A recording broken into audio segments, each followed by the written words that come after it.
Salut, ici Résumé court. Aujourd'hui, je vais vous faire le résumé du film appelé My Secret Billionaire. Spoiler à venir, attention et prenez soin de vous. Le film commence par une séquence de scènes présentant le style de vie luxueuse de notre protagoniste. Il prend son hélicoptère et atterrit au-dessus d'une montagne pour skier sur la neige épaisse. Il conduit des voitures de collection, fait du sport et sort avec des femmes en pilotant son propre avion. Lorsque nous sommes de retour à la vie normale, nous voyons Ferro entrer dans un bâtiment et parler affaires avec son assistant Laurence. Il a un entretien dans les prochaines heures, mais il ordonne à Laurence de s'en occuper. Faro assiste ensuite à une fête à la piscine. Il discute avec une blonde et rejoint un couple d'amis. Il reçoit un appel de sa mère qui lui dit que son père est malade et qu'il demande après son fils. Faro se retrouve dans un avion et on l'entend raconter rapidement sa propre vie. Il est né en Italie mais a déménagé en Amérique et est devenu un riche homme d'affaires. Il mentionne que son père est inquiet à propos du fait qu'il ne va pas découvrir le véritable amour parce qu'il est entouré d'argent et de femmes. Faro arrive chez ses parents et rencontre sa maman. Elle l'avertit qu'il ne reste plus beaucoup de temps à son père avant de les quitter. Faro va ensuite saluer son père. Il se penche à son chevet pour échanger quelques derniers mots. Son père a une dernière demande. Il veut que Faro parte loin pour un mois sans argent et sans avoir recours à son nom ou son pouvoir. Faro demande pourquoi devrait-il faire cela. Son père souhaite uniquement que son fils lui donne sa parole. Faro le lui promet. Le père de Faro finit par mourir. Ce dernier dit au revoir à sa mère. Il prévient Laurence qu'il va être absent pendant 30 jours et plus tard, il échange son permis de conduire contre celui du chauffeur. Faro débarque à New York. Il a ramené avec lui un seul sac de taille moyenne. Il essaie de postuler pour un emploi dans une pizzeria, mais le propriétaire le rejette immédiatement. Il va dans un bar le soir et se met à manger des olives à côté d'une belle blonde qui a commandé un cosmopolitain. Ils se mettent à discuter. Faro se présente comme étant Claude, qui est le nom de son chauffeur, et ne dévoile pas ce qu'il fait dans la vie, ni même où il habite. Mais la blonde, visiblement pas intéressée, s'en va. Une brune potelée prend sa place. Elle n'est pas aussi impressionnante, mais elle est plutôt sympa. Faro dit qu'il n'a pas où dormir ce soir, et Pita l'invite. Quand ils arrivent chez elle, ils trouvent une femme de plus qui dort sur le canapé. Pita n'explique pas qui elle est et envoie Pharaon directement dans sa chambre. Peu de temps après, elle le rejoint tout en portant sa lingerie la plus sexy et se rapproche de lui pour échanger quelques baisers. Faro lui ment en disant qu'il est gay. Plus tard, cette même nuit, Pita ronfle fortement et Faro ne peut pas dormir. Il se dirige vers le salon et regarde l'autre fille jusqu'à la réveiller. Elle a tellement peur qu'il finit par être chassé. Faro marche dans la rue quand tout à coup deux voyous l'attaquent. Il les heurte et parvient à grimper sur un escalier de secours. Le voyou le perd de vue, mais une femme appelle la police car un étranger se trouve à l'extérieur de sa fenêtre. La police arrête Faro et ils le détiennent en garde à vue pour une nuit. Il dort la nuit et est libéré le lendemain matin car la police a arrêté les deux voyous qui l'ont attaqué et ses propos ont été vérifiés. Pendant ce temps, Diane marche dans la rue et a le sentiment d'être suivie. Nous voyons quelques scènes révélant qu'un homme a attaqué Diane. Terrifiée, elle frappe à la porte de sa mère et marche en se sentant plus en sécurité. Sa mère essaie de lui faire connaître quelqu'un parce qu'elle veut que sa fille commence à sortir de nouveau, mais Diane n'a pas le moral. Faro passe la nuit à dormir sur un banc de parc. Il n'a que 50 centimes en poche et tente de se procurer un hot dog. Il n'a pas assez d'argent, mais le vendeur lui donne un hot dog gratuitement. Un fourgon postal heurte accidentellement Faro. Le jeune conducteur Fred aide Faro et ils se mettent à bavarder. Faro dit qu'il cherche un emploi dans n'importe quel domaine. Fred dit que l'un de ses clients recherche un chauffeur et conduit Faro chez lui. L'homme en question, Curtis, se comporte très mal. Il traite les gens comme des objets et a une altercation avec sa femme, Kat.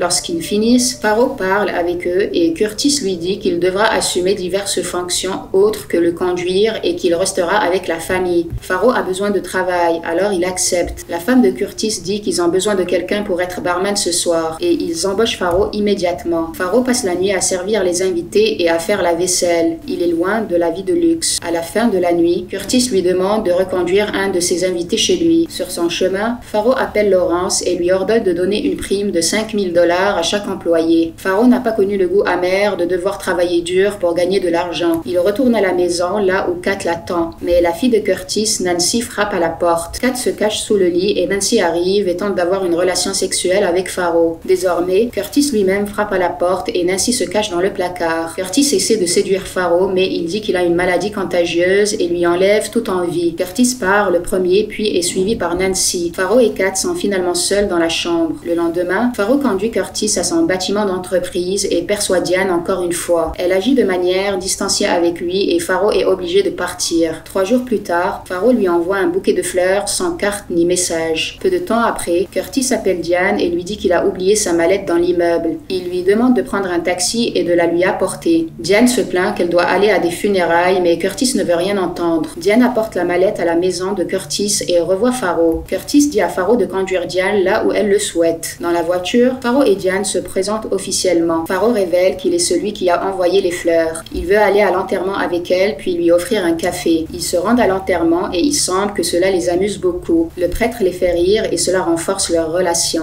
Après l'enterrement, ils prennent un café ensemble. Diane précise qu'il ne s'agit pas d'un rendez-vous amoureux, mais pour une raison quelconque, elle se sent à l'aise avec lui et se livre à lui. Elle a du mal à croire comment elle peut tout lui raconter. Diane dit que son mari a été tué durant la guerre irakienne. Le temps passe et Faro conduit Diane chez elle. En chemin, il parle un peu de la famille de Curtis. Diane dit qu'elle cherche une autre agence pour trouver un emploi. Il s'arrête chez les parents de Diane. Alors qu'ils ont un petit moment, ils s'embrassent. Les parents de Diane regardent par la fenêtre et les voient s'embrasser. Faro et Diane acceptent de se rencontrer encore une fois lors de leur prochain jour de congé, et cette fois-ci pour un rendez-vous amoureux. Quelques jours plus tard, le jour de congé de Diane a été reporté et elle doit travailler, mais elle rencontre tout de même Faro. Il l'accompagne dans certaines tâches qui lui ont été attribuées au travail. Nancy se rend au bureau de son père et lui dit que Faro est entré dans la chambre tout en essayant de la séduire. Curtis se déchaîne sur Faro et le renvoie du travail. Diane en a assez et demande à Curtis pourquoi il est si méchant avec tout le monde. Curtis lui crie dessus et Diane démissionne de son travail. Faro et Diane sortent du bâtiment ensemble et Faro lui révèle ce qui s'est vraiment produit dans la maison de Curtis cette nuit-là. Diane lui demande où il va aller maintenant, mais ce n'est pas un problème parce que Faro a déjà reçu sa paie. Diane invite Faro à dîner avec elle et ses parents et il accepte l'invitation. Le dîner s'avère être une situation gênante. Les parents de Diane demandent à Faro où ils se sont rencontrés en l'appelant Claude. Ils le questionnent sur sa vie, mais ils sont déçus quand ils réalisent que l'avenir de Faro n'est pas tout à fait stable. Et c'est encore pire lorsqu'il raconte qu'il vient de se faire virer aujourd'hui et qu'il a également entraîné Diane avec lui. Diane leur demande de se ressaisir et ils continuent de manger. Quand Diane et Faro s'apprêtent à partir, les parents disent qu'il a de bonnes manières, mais il donnait l'impression de ne pas avoir mangé durant un mois. Alors qu'il marche et mange des glaces, Diane dit à Faro qu'elle aimerait se retrouver seule à nouveau au lieu d'être avec ses parents, mais la discussion est reportée. Diane parle avec Pita et lui dit qu'elle fréquente Faro, tandis que Faro rassemble ses affaires dans la maison de Kurtz. Faro et Diane se retrouvent et ils proposent qu'ils cherchent un travail tous les deux. Mais Diane a une autre idée et demande à Faro d'être son partenaire afin qu'ils puissent créer leur propre agence immobilière. Elle prétend qu'elle a des économies qu'ils peuvent utiliser et Faro admire le fait qu'elle soit prête à prendre des risques. Faro ne peut s'empêcher d'oublier son entreprise et propose à Diane une meilleure stratégie qu'elle accepte volontiers. Pour fêter cela, ils s'en vont dîner et savourer quelques cocktails. Ils parlent de leur future entreprise et tentent de lui trouver un nom convenable. Puis ils se lèvent et dansent sur le son de la musique. Quand ils retournent à leur chambre, ils commencent à s'embrasser, mais Diane ne veut pas aller plus loin. Faro lui demande pourquoi, mais Diane ne veut pas en parler. Faro dit qu'elle peut lui faire confiance et cette dernière change d'avis. Diane dit que son mari est mort. Elle voulait savoir quels étaient ses derniers instants et s'il allait dire quelque chose. Elle a passé un appel et un homme lui a dit qu'il était aux côtés de son mari lorsqu'il est décédé. Diane a rencontré cet homme, mais c'était un menteur qui l'a agressé. Diane pleure en se remémorant ses souvenirs et Faro la réconforte. Diane a ouvert sa nouvelle entreprise et se porte bien. Elle s'entretient aussi avec Faro qui mentionne qu'il devra retourner en Californie bientôt. Diane n'aime pas l'idée. Par la suite, Faro s'éloigne et parle au téléphone avec Laurence. Laurence lui dit que les entreprises Olivetti sont en danger car le rival de Faro a fait une généreuse proposition afin d'acheter leur action. Laurence lui dit que s'il souhaite gagner l'affaire, il n'a qu'à se présenter à l'audience. Faro s'envole pour la Californie et se présente à l'audience. Il est capable de regagner le contrôle de son entreprise. Il rentre à New York et retourne au sein des bureaux de la société immobilière. Kat fait irruption et l'embrasse malgré lui, ce qui crée un malentendu entre Faro et Diane. Leur relation s'effondre. Le défi de 30 jours de Faro est venu à sa fin. Il retourne en Californie sans avoir l'occasion de parler à Diane, mais il ne peut pas abandonner aussi facilement. Il retourne à New York et frappe à la porte de Diane. Il a la chance de lui parler et de s'expliquer. Par la suite, il passe une merveilleuse nuit et Faro lui demande de déménager en Californie avec lui, ce qu'elle accepte. Quand ils arrivent, Faro explique tout à Diane. Il lui raconte son voyage et révèle sa véritable identité. Diane reconnaît les traits d'un homme affectueux dans le visage de Faro. Il traite ses employés comme s'ils étaient ses amis. À la fin du film, film, Diane dit qu'elle doit chercher un emploi. Faro a une autre idée. Il veut partager tout ce qu'il a avec Diane parce que c'est la première fois qu'il éprouve réellement le véritable amour. Diane lui demande si c'est sa façon de la demander en mariage. Oui, ça l'est. Le film se termine alors que le couple se marie. Les invités, quant à eux, marchent vers la sortie de l'église. La morale de cette histoire est que l'argent peut acheter tout ce que nous voulons, mais pas le véritable amour. Abonnez-vous pour plus de vidéos comme celle-ci. Activez la notification et laissez un j'aime pour soutenir la chaîne. Merci d'avoir regardé.